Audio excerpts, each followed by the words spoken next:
Olá, pessoal, tudo bem? Estamos aqui mais uma vez nesse sábado para recebermos aqui no Império Jurídico Cristina Sleiman, que é advogada e pedagoga, mestre em sistemas eletrônicos, especialista em direito digital e sócia da PEC Sleiman Edu, e uma pessoa muito querida que eu admiro bastante, para a gente falar hoje sobre Lei Geral de Proteção de Dados aplicada às crianças e adolescentes.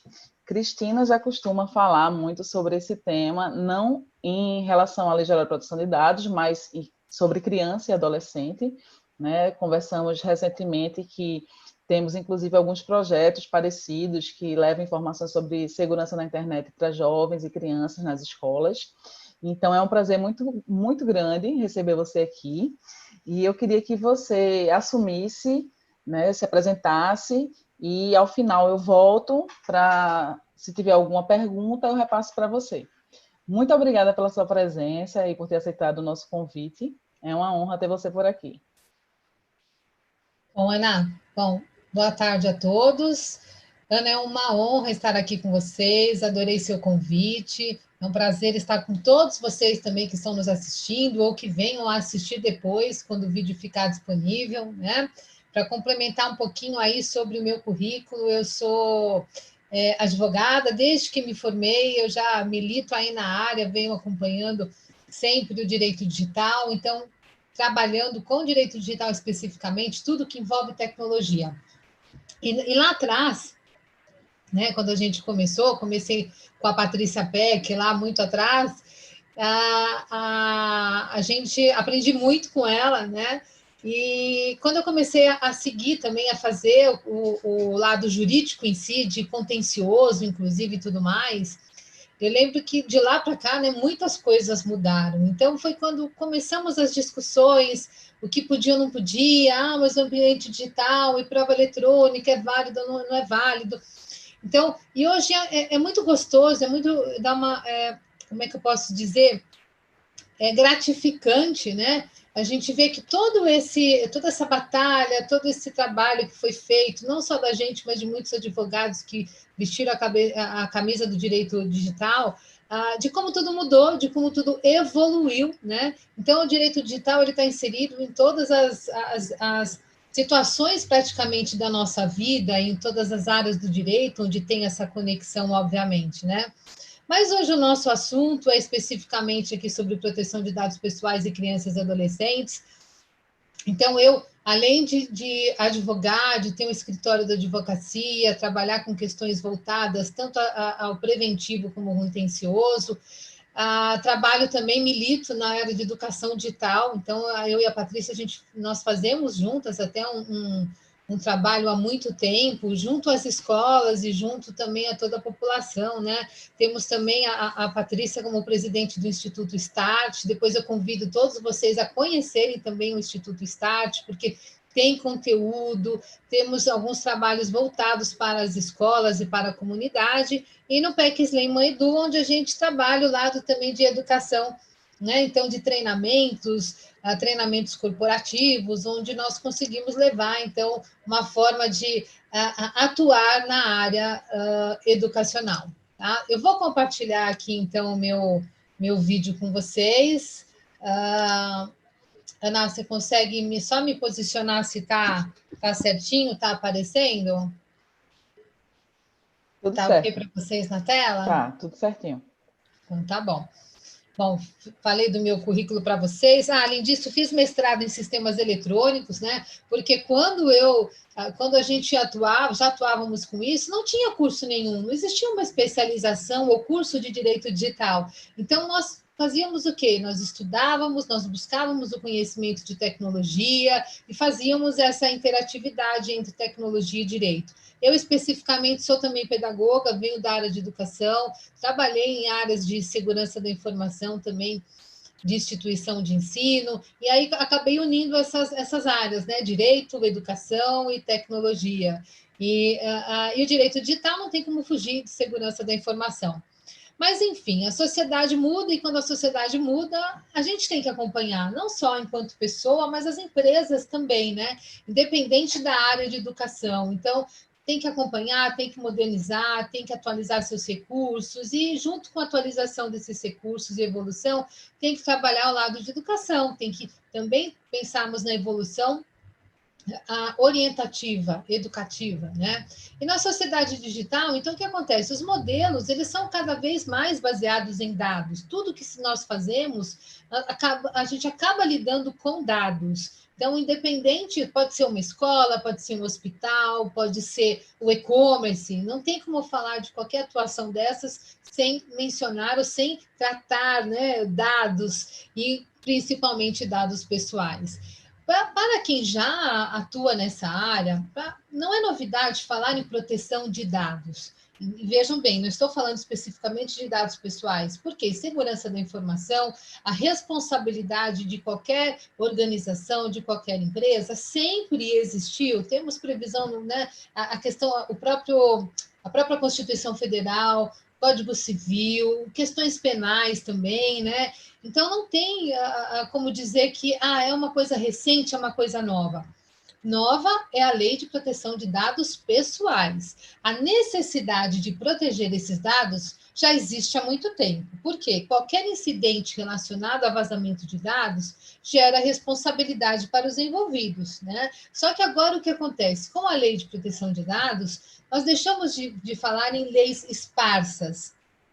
Então vamos buscar um pouquinho aqui, um pouquinho lá, um pouquinho em cada lei. Não, agora nós temos uma lei específica para tratar disso. Então, eu acredito que quem já está nos assistindo já tem um certo conhecimento sobre a Lei Geral de Proteção de Dados Pessoais, mas pode ter também aquele que se atraiu pelo assunto, ouviu falar, mas ainda não conhece, né? Então, nesse contexto, gente, a informação ela tem o quê? Valor econômico, né? Então, ela tem um valor, ela vale dinheiro para uma organização. E os nossos dados, então, enquanto titular, porque vejam, tem dois lados aqui da moeda. Nós, pessoa física enquanto titular, e a pessoa física que trabalha para uma pessoa jurídica ou é dona de uma empresa, né? Um empresário, então que também tem que tomar os cuidados e tem que se atentar à lei. E a reputação, então, vale uma vida, né? Uma carreira, vale o seu negócio, vale a sua carreira, a sua profissão. Então, a gente tem que ficar realmente atento não só em relação à conformidade à lei, mas também em relação a eventuais incidentes, porque podem não só acarretar prejuízo à nossa reputação, mas também prejuízo financeiro, né? Mas, enfim, então, só para a gente também aqui falar um pouquinho da sociedade em si, da sociedade digital, e aí eu já vou entrar logo mais na questão da criança e do adolescente, eu queria falar para vocês, quem tiver interesse, assistir esse vídeo, tá? Quando a tecnologia puder ler mentes, né? Como protegeremos nossa privacidade? É da Rita Farahany, é muito interessante. Inclusive, ela menciona uma pesquisa que fez no laboratório da universidade onde ela trabalha, onde ela representa, isso é um TED, tá? Vocês encontram facilmente no YouTube. Então, eles fizeram uma pesquisa para saber a sensibilidade das pessoas em relação aos dados, né?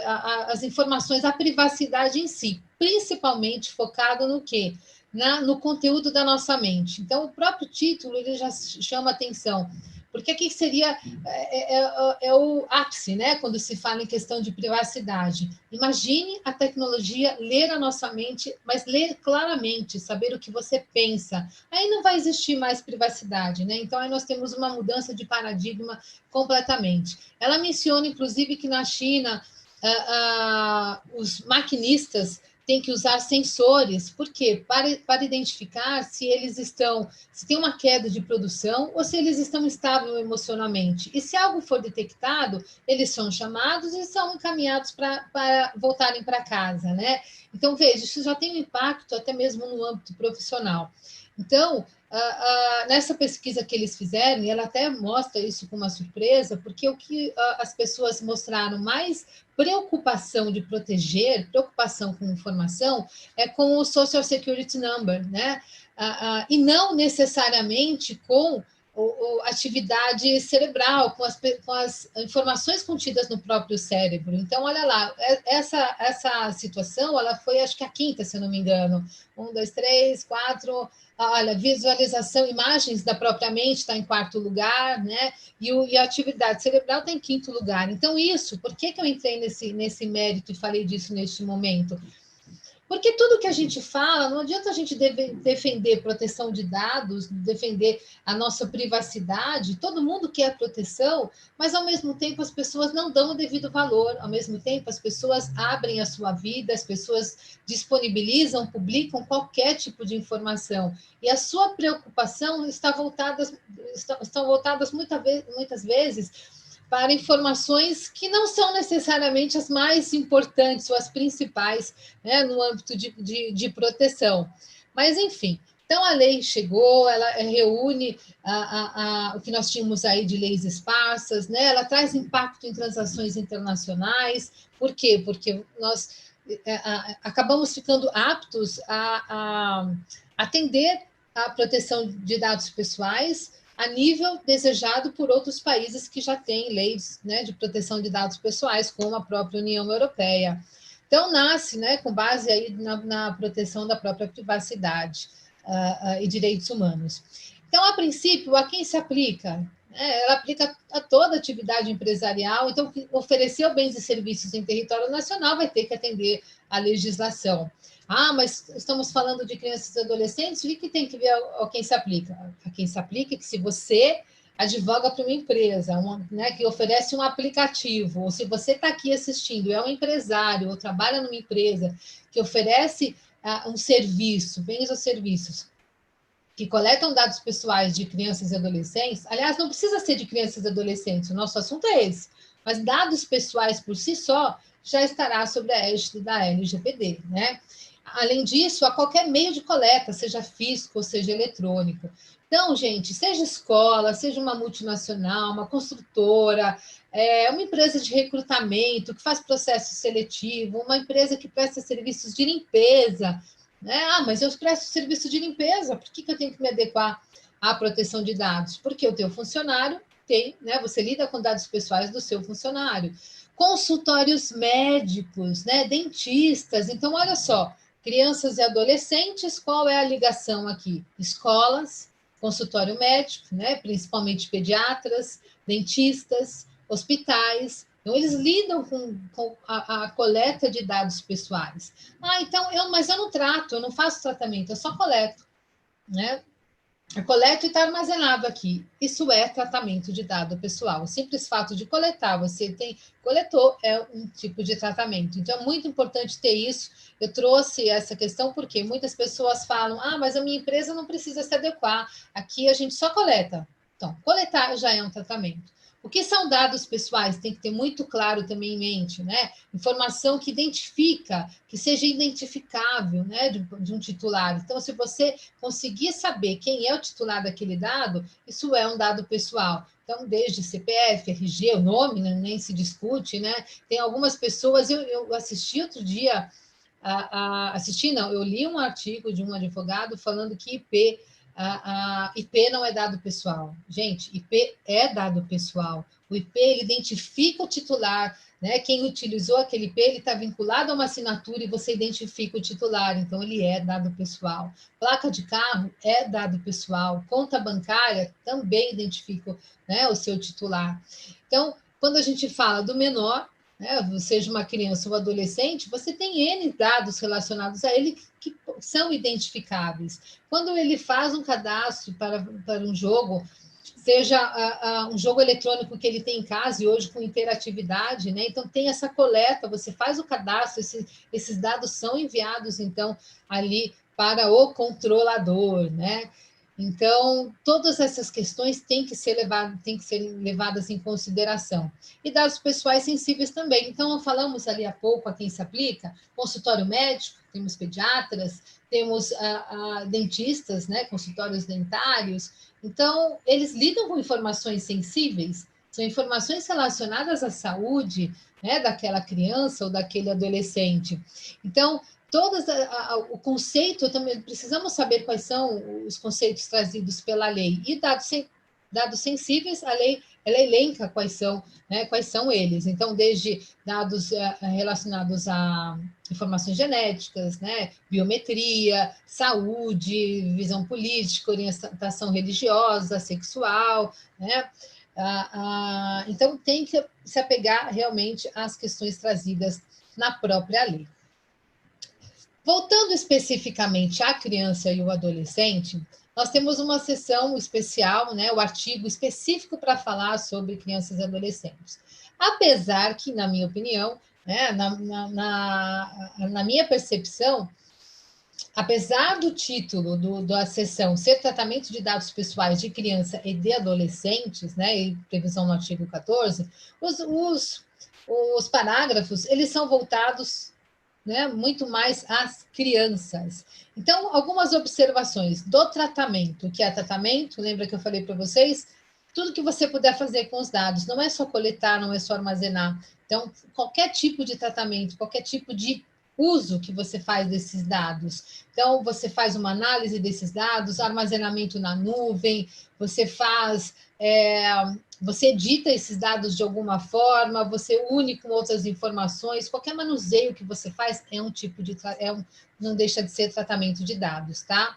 Então, tratamento de dados pessoais, ele deverá sempre ser realizado no melhor interesse do menor, né? Então, nos termos tanto do próprio artigo da LGPD, como da legislação pertinente. E o que seria a legislação pertinente? Eu tenho que considerar tanto a Constituição Federal, o próprio Código Civil, principalmente o Estatuto da Criança e do Adolescente, né? Um exemplo, vamos relacionar o Estatuto da Criança e do Adolescente? Artigo 18, eu não posso expor uma criança em situações vexatórias, né? Então, vejam, a partir do momento que eu utilizo dados pessoais dessa criança, ou até mesmo dados sensíveis, apesar que a própria lei traz a questão de que não pode ser utilizado para situações discriminatórias, o Estatuto da Criança e do Adolescente também traz essa previsão, que não podemos expor as crianças a situações vexatórias, né? O parágrafo 1º do artigo 14, ele traz o quê? Né? Então, o tratamento de dados pessoais de crianças. Então, olha aqui uma observação. De criança deverá ser realizado com o consentimento específico, tá? Em destaque, né? Dado por pelo menos um dos pais ou pelo responsável legal, né? O que acontece? Os menores, eles estão mais expostos aos riscos e eles não têm essa percepção, eles têm menos ciência, né, do que é um risco e da situação de risco. Por isso que quando a gente fala, eu faço muito trabalho no âmbito de educação com escolas, né? Eu sempre falo para os educadores, temos que buscar formas de trabalhar o desenvolvimento de competências e habilidades. Para quê? Para que esses jovens sejam capazes de perceber o risco, perceber aquela situação de risco e tomar a decisão mais assertiva, né? Então, isso serve também para os adultos, né? Não é específico de criança e adolescente, mas principalmente a eles, porque até a capacidade mental, muitas vezes, é mais restrita para perceber possíveis saídas. Uma vez que ele entra numa situação, ele acaba, muitas vezes, achando que não tem como sair daquela situação, né? Que ele não vai ter a opção, ele não tem nem mesmo forças ou ele foge à ideia de procurar um adulto, né? Então, ele não vê saída e não quer procurar um adulto. Então, isso acaba o quê? Muitas vezes causando depressão ou elevando o nível ali de uma situação psicológica que aquela criança ou adolescente já vinha vivenciando, tá bom? Um outro ponto importante a mencionar é que, pelo Estatuto da Criança e do Adolescente, criança, né, até 2 anos de idade incompletos é considerado criança, tá? Então, ali completou 12, a partir disso, a 18 anos, é considerado adolescente. Então, tem que ter muito isso, tem que ter bem claro isso, tem que ter em mente, e nós temos que lembrar, então, olha, então, o parágrafo 1º, ele fala o tratamento de dados pessoais de criança. Então, eu preciso de consentimento de quem? O consentimento dos pais, né? O responsável da criança. Então, automaticamente, na nossa lei, se não tiver no conceito de criança, eu não preciso do consentimento dos pais, né? Eu particularmente, eu acho que ainda é pouco, 12 anos, poderia ser um ou 2 anos a mais, mas, enfim. Diferente da legislação da União Europeia, né, do GDPR, que ele traz o quê? Ele traz que tem que ser, no mínimo, tem que ter no mínimo 16 anos. Se não coletar o consentimento dos pais 16 anos abaixo, é uma coleta ilícita. Agora, ele também traz a possibilidade dos Estados-membros definirem, né, uma situação diferente. Mas o mínimo, a idade mínima ali que os Estados-membros têm liberdade para regular é 13 anos, tá? Então, também tem aproximado aqui, né, está bem próximo da própria legislação aqui que a LGPD acaba trazendo. Bom, alguns pontos importantes, então a gente fala do consentimento, cláusulas genéricas são nulas, serão consideradas nulas. Então, se você colocar lá o consentimento para todas as finalidades necessárias e não identificar quais são essas finalidades, no meu entendimento, isso é uma cláusula genérica, né? Então, ela será considerada nula. O consentimento tem que ser por uma ação proativa do titular, no caso aqui, do responsável legal, né? Então, ele tem que, fazer o movimento, ele preencher uma caixa do aceito ou concordo, do consentimento, seja qual for a escrita que você escolher para essa situação, tá? A lei fala também, né, que tem que ser, o consentimento tem que ser por escrito ou por outro meio que demonstre a manifestação de vontade do titular. Então, isso pode ser eletrônico, pode ser um consentimento eletrônico, e isso gera o quê? A necessidade de fazer o registro dos logs. Eu tenho que comprovar que o responsável legal, né, seja o pai ou seja a mãe, ou quem a justiça possa ter determinado, ele está sob a guarda de um terceiro, mas é ele que vai ter que dar esse consentimento. E eu, enquanto controlador, lembrando que o controlador é quem dá, né, quem toma as decisões, quem decide quais dados serão coletados e o tratamento a ser aplicado, a responsabilidade é dele, de procurar meios de comprovação de que realmente é o titular quem está ali naquele momento fornecendo o consentimento, tá bom? A cláusula tem que ser em destaque, né? Então, a cláusula de consentimento, ela tem que estar em destaque em relação às outras cláusulas contratuais. Então, aquela cláusula no meio de tudo, ou embaixo de tudo, pequenininha, né, que você nem vê, isso também é um grande risco, na minha opinião, isso também será considerado, né? Você tem aí um vício de consentimento, na verdade. E a lei também traz a questão do vício de consentimento. Então, muito cuidado, né? Nessas abordagens, tá? Por isso que quando a gente fala, vou chegar lá daqui a pouco, da necessidade de atualização das políticas, ter uma política adequada, né, de privacidade e proteção de dados pessoais, é importante também ter a participação da equipe de comunicação nessa elaboração, nessa atualização. Mas a gente chega lá daqui a pouquinho. Bom, o parágrafo 2º, ele traz o quê? No tratamento de dados de que trata, né, o parágrafo 1º, e o parágrafo 1º, ele trata de quem? Mais uma vez, ele fala de quem? Dos dados relacionados a crianças. Então, vamos no conceito, né, do ECA. Então, aqui, até o momento, não está falando do adolescente. Então, os controladores deverão manter o quê? Pública a informação sobre os tipos de dados coletados, a forma de sua utilização e os procedimentos para o exercício dos direitos elencados no artigo 18. Então, a gente tem claramente aqui, ele nos remete aqui ao princípio da transparência, né? Quais são os princípios previstos na LGPD? Um deles é o da transparência, onde o controlador ele tem que fornecer todas as informações, né, relacionadas aí ao tratamento de dados pessoais, ele tem que fornecer todas essas informações para os titulares. No caso aqui, tanto para os titulares, a própria criança ou adolescente, mas também o seu responsável legal, né? Aí eu vou remeter diretamente, vou pular aqui direto para o parágrafo 6º, depois a gente volta com alguns outros comentários, mas olha só, o parágrafo 6º ele fala, as informações sobre o tratamento de dados, elas devem ser fornecidas de maneira simples, clara e acessível, consideradas as características físico-motoras, perceptivas, sensoriais, intelectuais e mentais do público em si. Então, eu tenho que pensar qual a idade desse meu público? É criança? é adolescente, que recurso eu vou utilizar para levar essa informação de forma clara? Então, não adianta eu colocar uma política de privacidade lá no cantinho escondida e com termos jurídicos, né? Então, a lei fala, inclusive, olha, com o uso de recursos audiovisuais. Por quê? Para que esse público possa entender. Então, se eu tiver que fazer uma animação, se eu tiver que gravar um vídeo, se eu tiver que fazer um framework, seja o que for, eu preciso levar isso de forma adequada, de forma didática, de forma que esse público possa entender. Mais uma vez, digo para vocês que a interação com a equipe de comunicação acaba sendo muito importante para levar esse tipo de comunicação da forma mais adequada, ok?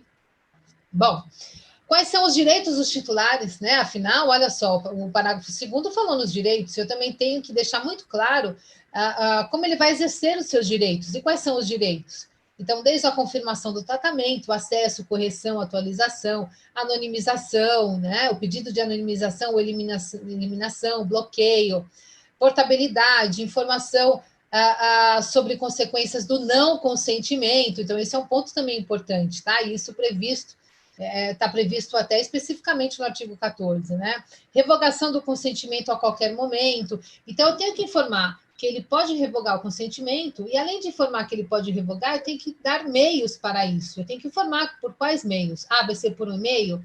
Vai ser por um chat? Vai ser por uma plataforma automatizada? Então, eu tenho que indicar como que ele vai fazer uso, como que ele vai exercer esse direito. Vejam, então, que tudo isso pode trazer impactos também técnicos, né? Pode trazer impactos onde eu tenho que adequar determinado sistema. Então, eu tenho impacto desde a questão aí de governança, né, comportamental, e tem um impacto também nas questões técnicas. Tem que deixar claro, então, né, como eu falei para vocês, como eles vão exercer, como eles poderão exercer esses direitos.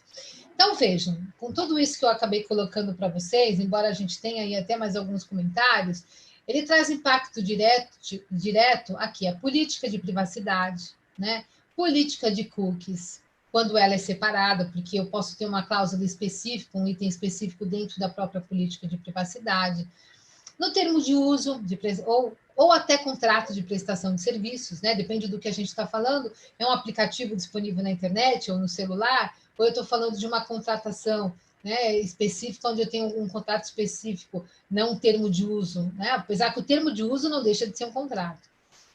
Adequação da infraestrutura, o que eu falei para vocês, eu posso ter adequação até mesmo dos requisitos técnicos, né?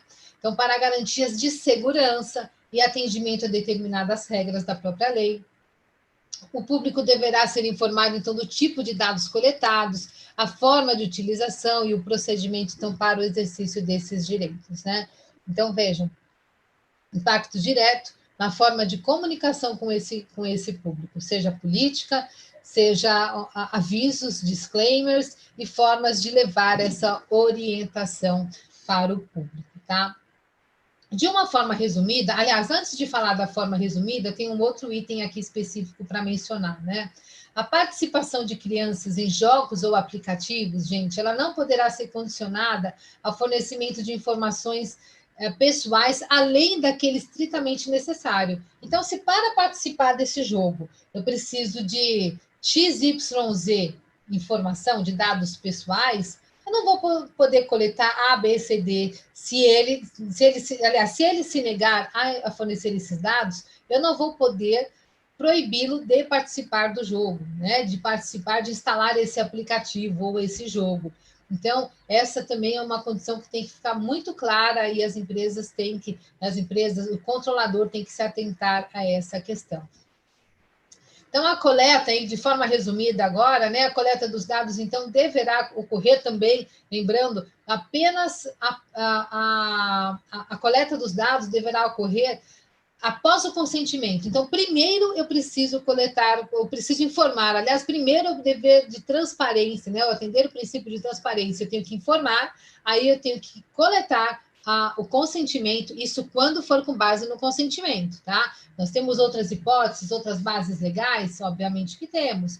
Então, eu posso ter, para fins de execução do contrato, eu posso ter para fins de atender um regulamento, uma lei, lembrem que eles estão elencados no artigo 7º da LGPD, né? Então, você tem lá desde atendimento a lei, então você pode ter um regulamento específico, uma escola ela pode ter que atender Secretaria de Educação, a questões específicas voltadas, eu posso ter hospitais que têm que atender regulamento específico de hospitais, bancos que têm que atender o Bacen, então, e fora leis, realmente, né, a Constituição Federal ou uma lei específica também do próprio setor, tá bom? Independente de regulamentos.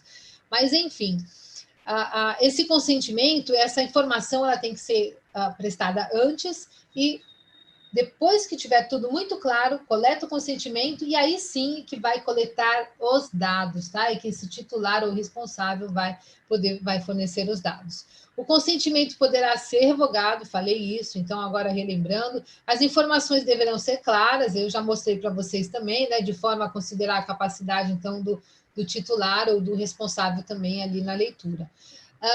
Não há necessidade do consentimento. Isso quando os dados houver a possibilidade, porque nem sempre isso é possível, né, de anonimização.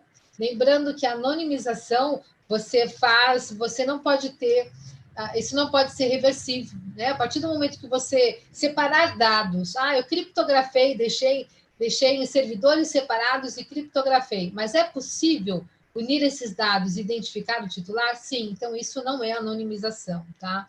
Mas nem sempre a anonimização resolve, né? Atende aos objetivos do negócio. Então, isso acaba sendo mais por uma questão de métricas, né? Estatísticas. Se a coleta, uma outra hipótese, né? A exceção trazida no próprio artigo 14, é que se a coleta for feita para contatar os pais, então vamos supor, a criança está perdida.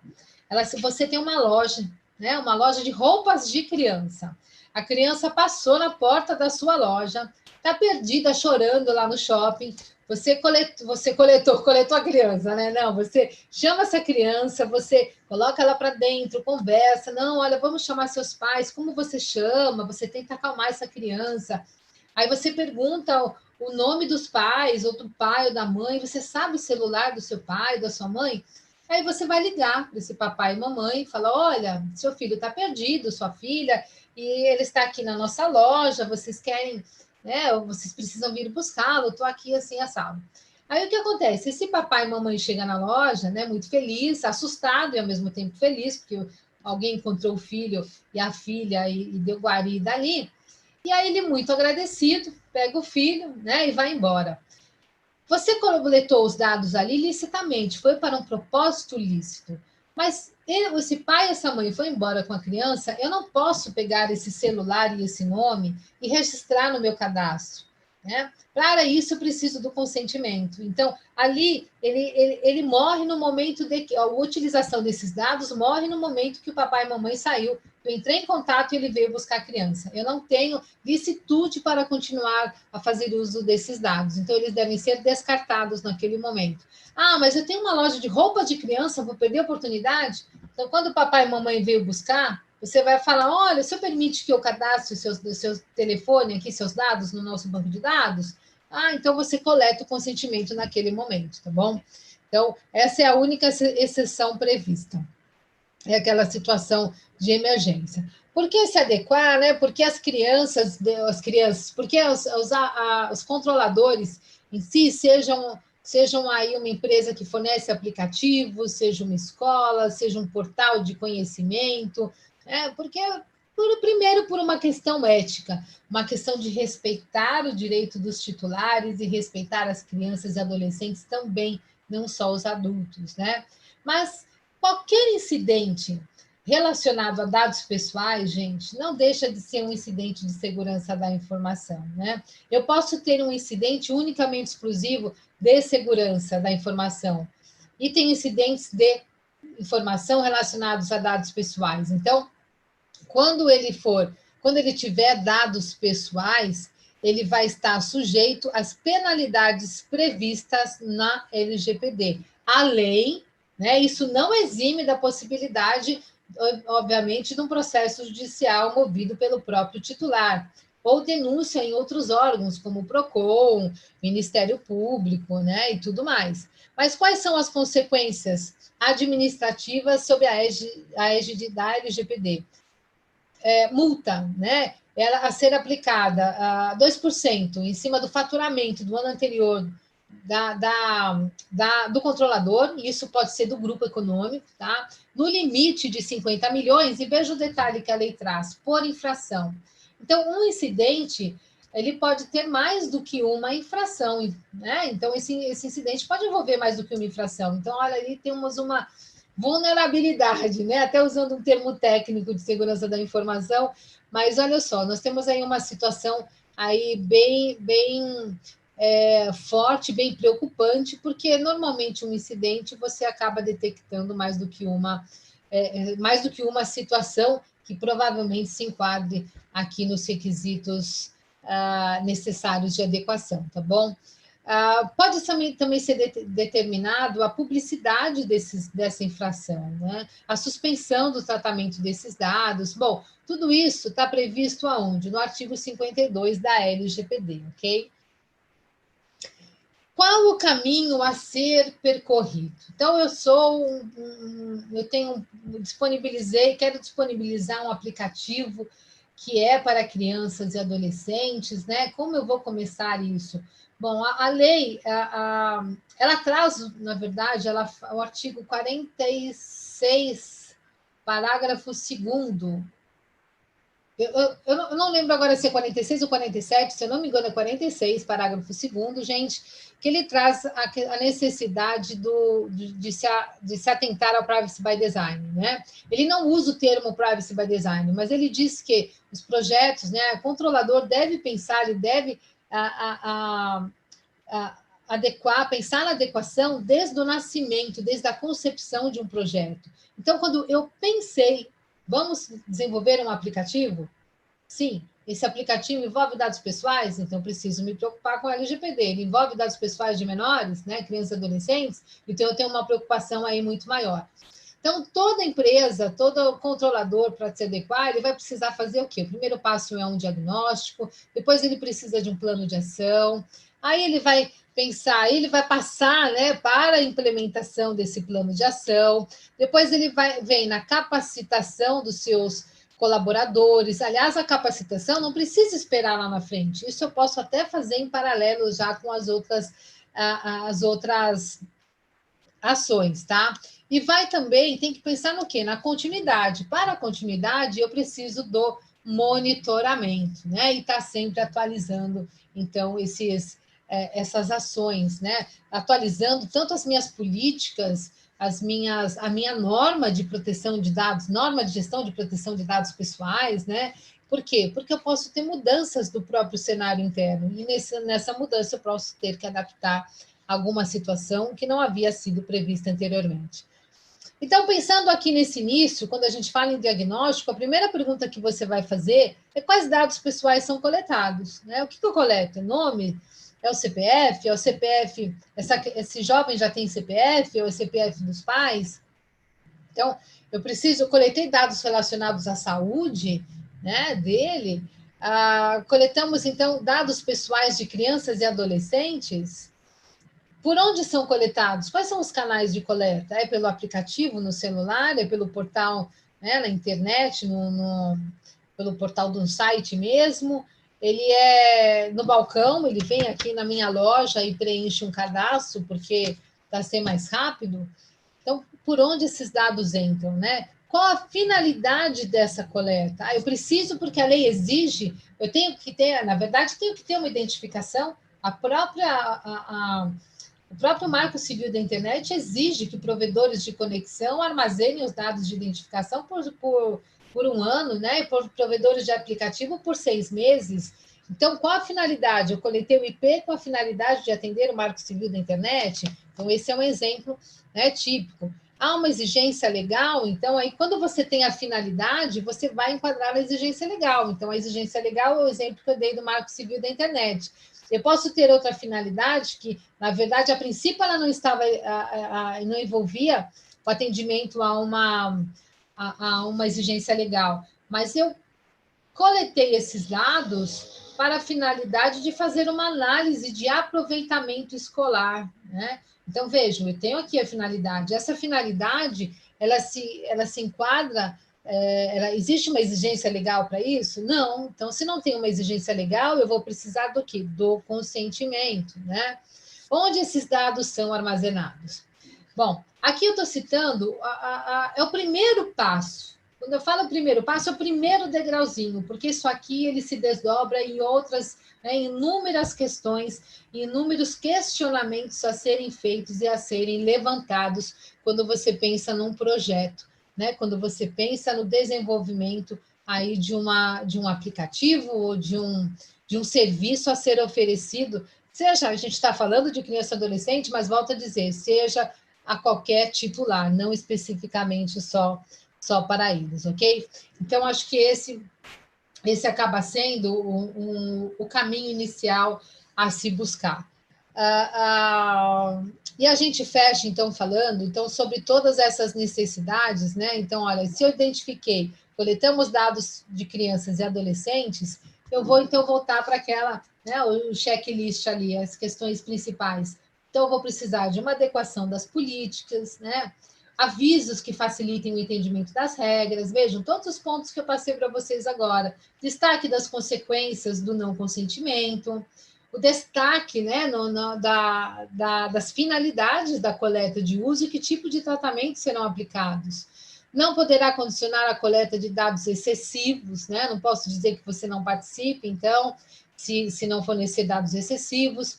O consentimento ele tem que ser aplicado, ele tem que estar de forma clara para todos, né? Ele tem que estar ali muito, muito visível para todos. Bom, a gente finaliza, eu acho que a mensagem que eu tinha para passar para vocês aqui é essa, a gente tem aí muito caminho a se percorrer, a buscar quando se fala em LGPD e quando se fala também em dados de crianças e adolescentes, principalmente, né? Eu acho que a gente tem um tempinho, se alguém quiser colocar e quiser deixar para nós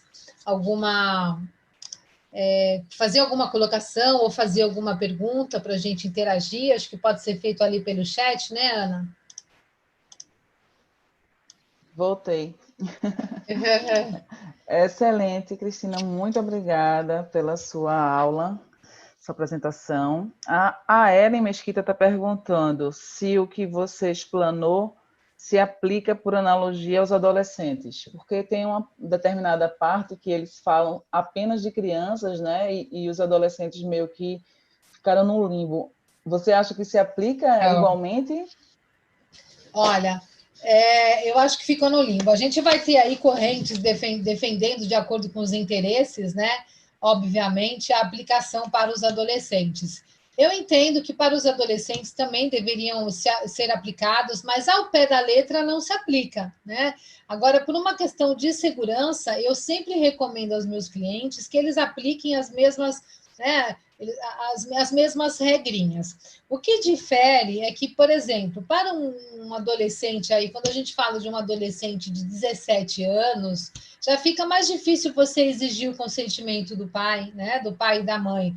Mas eu acho que assim, tem que se buscar assim essa blindagem. Então, pelo menos, quando até uns 16 ou 15 anos, pelo menos, você ter, sim, pedir o consentimento dos pais, coletar os dados. Quando você fala em 16 e 17, de certa forma, se tiver pagamento, se envolver principalmente dados financeiros, e aí não só dados pessoais, né? A gente não fala só questão de dados pessoais, mas a transação financeira em si. Então, é recomendável, sim, eu entendo que até pelo próprio Código Civil, a gente precisa ter aí a participação, o consentimento dos pais. Mas na prática não acontece, né? Na prática, a garotada ela faz cadastro, insere. E olha só um desafio que a LGPD traz, porque cabe ao controlador ele colocar, né, os seus esforços no que for possível para o quê? Para garantir que quem deu o consentimento são os pais. Por quê? Porque é muito comum a própria criança dizer autorizo e colocar, né, os dados dos pais. Então, de que forma, que meios técnicos, o que eu posso fazer para tentar blindar essa situação. Então eu vou trabalhar com outros dados que o filho não necessariamente, né, o filho não tem acesso e que eu possa ali, tem fatores de autenticação que me ajudem a comprovar que é sim o responsável legal. Tudo isso tem que ser trabalhado e tem que ser buscado. Verdade. Como você falou, hoje, né, a gente não tem grande dificuldade em abrir uma conta numa rede social, por exemplo, né, nem de baixar um aplicativo, a gente não tem nenhuma dificuldade. Qualquer criança mais, né, serelepe, vamos dizer assim, consegue rapidamente fazer isso. Meu filho fez 10 anos, meu filho agora ele começou, fui ver, aí começa, eu quero conta no Facebook, eu quero conta no Instagram, aí ele começa a fuçar os cadastros, e outro dia ele fez um cadastro aí, não sei aonde, e eu fui lá e depois sofri para desfazer esse cadastro, né, para tirar e cancelar o que ele tinha feito. Então, alguns outros recursos eu deixo ele ter, eu até, isso é uma opinião muito particular minha, antes eu defendia que não se deve deixar, nas minhas palestras eu falava, não dê celular, não deixe antes dos 12, mas a gente sabe o quanto é difícil. Depois eu cheguei à conclusão que é também meio incoerente, né? Por quê? Porque as crianças têm celular, o pai e a mãe deixam uma criança de 2 anos com o celular, assistindo Galinha Pintadinha, assistindo o YouTube. Então a criança cresce com o celular na mão. Aí quando ela faz 8 anos, você vai chegar para ela e falar, não, você não vai mais usar celular? Então, aí o meu lado pedagógico briga com a advogada, sabe? O pedagogo briga com a advogada.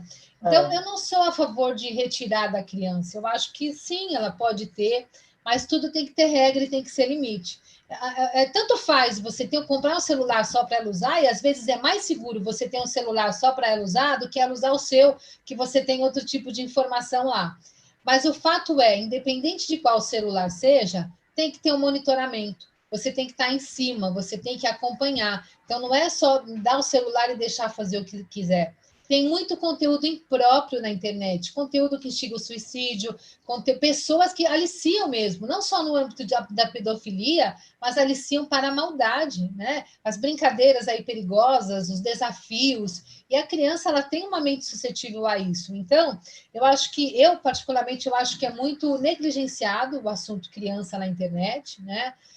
Isso eu falo a título universal, não só em relação, não é específico dos pais, mas eu digo isso a nível mundial e a nível universal, no sentido das empresas, do poder público, de tudo. Eu acho que deviam existir mais campanhas para orientar os pais, porque muitos pais não sabem dos perigos que existem na internet, né? Não tem como a gente não deixar que eles usem. Eu não vou impedir meu filho de jogar videogame, não posso.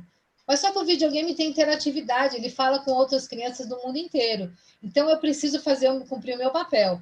Eu oriento, eu fico em cima, e mesmo assim eu sei que pode acontecer, né? Mas a gente torce, a probabilidade de acontecer diminui. Né? E a gente trabalha com gestão de risco.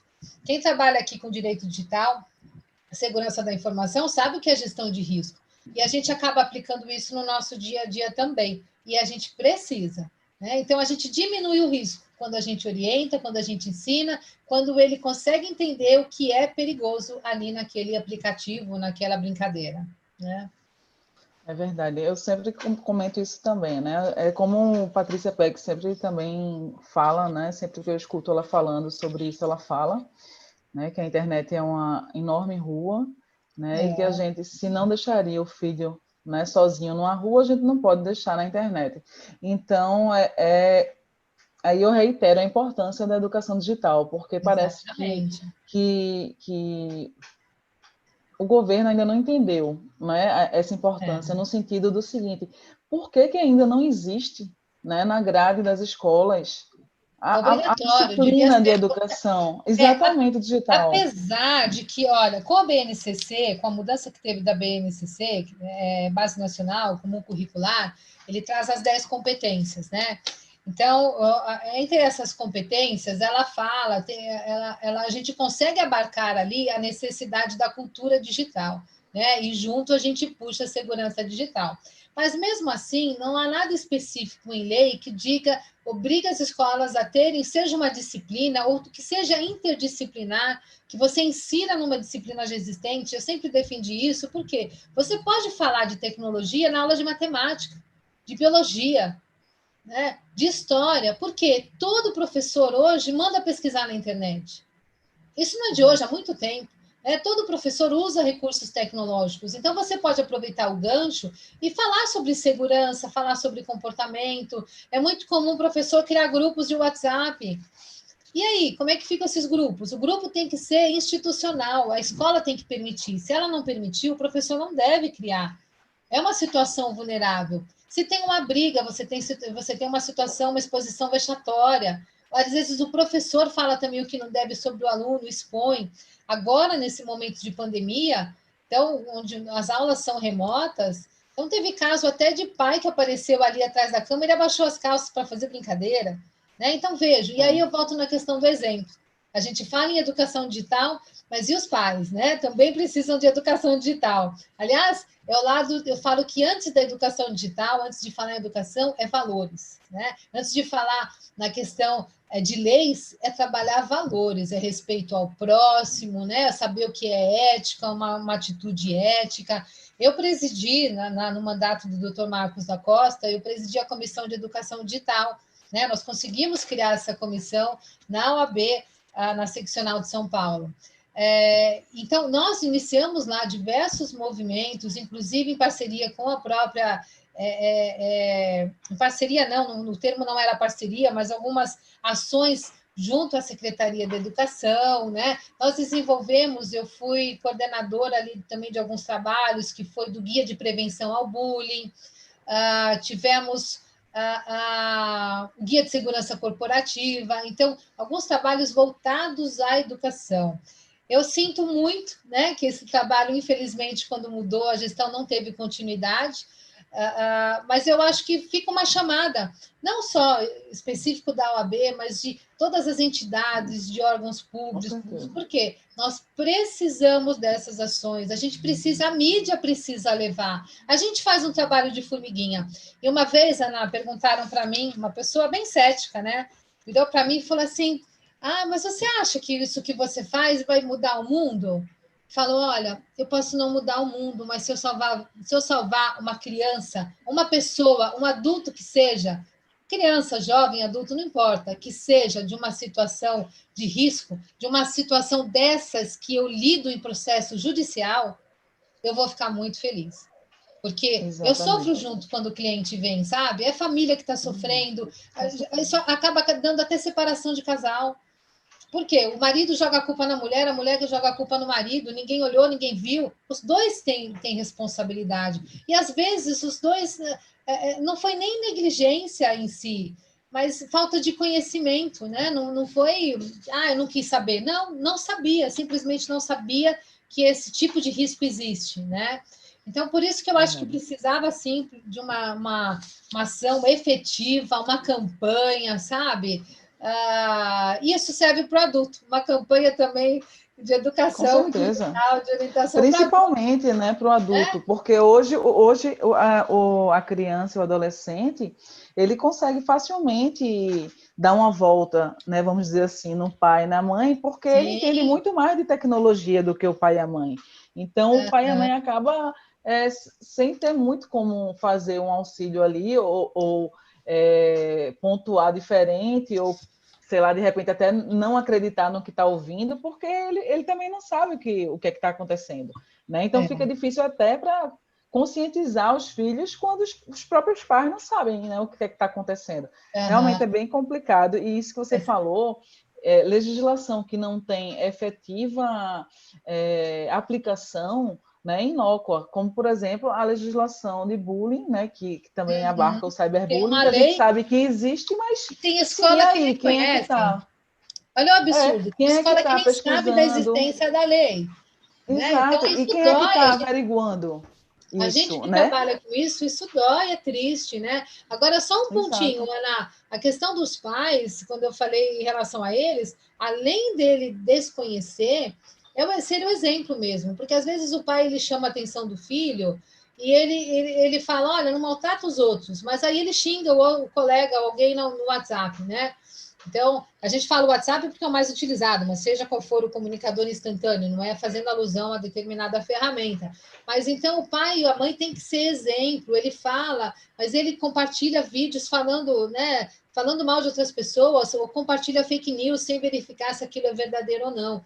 Então, além de saber, de conhecer as ferramentas que os filhos utilizam, a gente tem que ter uma conduta condizente para exemplo deles, porque os filhos repetem as atitudes dos pais.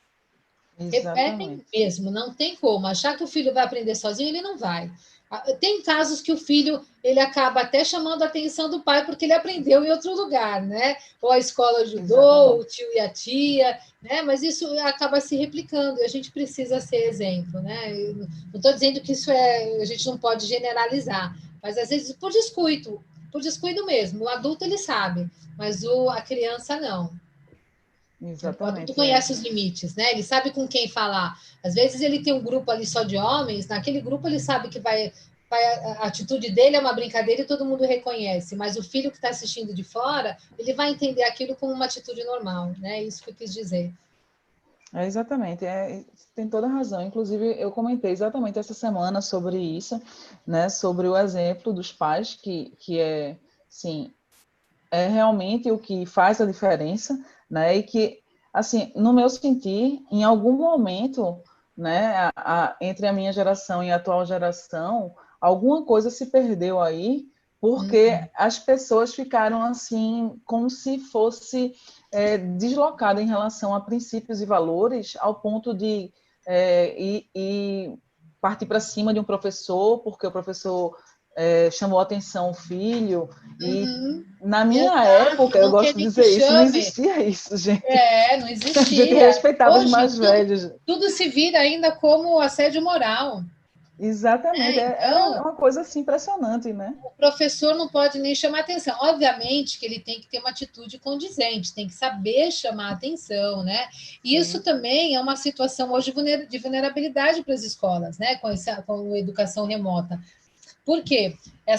Tem que ter um treinamento com os professores, até mesmo de comportamento, né? Então, às vezes, o pai pode interpretar de forma errada, né? Então, uma palavra, uma frase, e tem que ter uma colocação ali, uma postura muito condizente com a situação. com certeza. Desafios, né? E aí eu pergunto a você, diante de todos esses desafios, né, e dessa relativa facilidade que a gente sabe que hoje existe em relação a uma criança ou um adolescente fazer qualquer tipo de cadastro aí nas redes sociais e ferramentas e aplicativos como um todo, como é que você acha que vai se dar essa questão da prova mesmo, em relação aos pais terem, né, consentido aquilo? Porque, como você falou, a maioria das crianças hoje ela já tem o próprio celular. Então, em relação a vincular a ferramenta em si, ao dispositivo, já de antemão, eu acho que inviabilizaria. Então, se a gente pensar assim, seria o quê? Uma foto, um registro, alguma coisa mais, né, que você realmente comprovasse efetivamente, mas aí a gente se depara com outro problema. Vai armazenar aonde essa foto, É essa mais dados para assinatura, armazenar, esse né? Mais dados documento? para cuidar e Exatamente, proteger, né? Lembrando até do dever aí de exatamente. segurança, né? Tem que promover a segurança. Mas se for necessário, né? Ele vai sim, não tem outra forma dele autenticar os pais sem ser com dados desses pais. Pode ser uma biometria? Pode ser. Só que aí você já fala de dados sensíveis, né? Então aí já aumenta mais ainda o nível de segurança e tudo mais. Mas pode ser feito, pode ser com dupla autenticação, pode, que você tenha o celular do pai, porque aí, né, mas como vincular? Você tem que ter meios de vincular, de associar essas informações, seja nome, CPF, celular, talvez vai um pedido de autorização para o celular do pai. Hoje, uma compra na Apple, você consegue, né, fazer essa condição. O meu filho ele tem um celular que nós deixamos para ele, mas tudo que ele faz vem para o meu celular. Então, ele não consegue instalar nada se eu não der autorização pelo meu celular, né? Então, o controlador ele vai ter que buscar os meios técnicos possíveis e existentes para fazer essa comparação de dados. E sempre evitar dados muito, muito comuns, né, que o adolescente ou a criança, o adolescente não, desculpa, aqui falando especificamente das crianças, né, mas que ele tenha muita facilidade de ter os dados e inserir, né, inserir esses dados. Agora também tem uma coisa, né, a gente tem que lembrar que os pais também têm responsabilidade. Papai e mamãe têm que orientar os filhos, a gente sabe muito bem o quanto é difícil, mas tem que orientá-los que não pode, que existe uma lei em relação a isso, então não pode simplesmente inserir os dados, né? Porque depois também você tem, isso pode reverter, você pode ter, né, meios fortes de autenticação, aí você consegue mitigar e jogar a responsabilidade para o lado de lá também. Poxa, mas como é que a criança tinha todos esses dados? Como é que ele fez uma autenticação, né, com tal informação? Exatamente. A Gleice Diniz, a nossa última pergunta aqui, que já deu o nosso horário, para você responder aqui. A Gleice Diniz perguntou: as escolas que solicitam permissão para publicar fotos nas redes sociais em contrato, podem continuar dessa forma? Tipo, já solicitou contratualmente, né, essa possibilidade de publicar as fotos. Ela precisa de nova solicitação? Já pode validar esse contrato? O que é que você acha? Não, a escola que já tinha em contrato a autorização para publicar fotos, né? Ela continua valendo, isso é o consentimento, né? Mas ela não pode usar essa foto para outras finalidades. Então, tudo depende da forma que foi redigida a cláusula. Normalmente, ela é mais abrangente do que uma simples publicação. Ela envolve tanto para utilização interna, né? Ela pode ser acervo histórico, né, da própria instituição, mas você tem que verificar, realmente tem que ter uma cláusula muito bem redigida. Para os próximos contratos de matrícula, né, a gente já orienta que tenha cláusula específica, falando, né, específica para a proteção de dados pessoais, assumindo ali o papel de controlador, falando dos processadores, né, o operador com os quais tem contato. Eu não preciso identificá-los a princípio, mas se o titular perguntar, eu vou ter que dizer.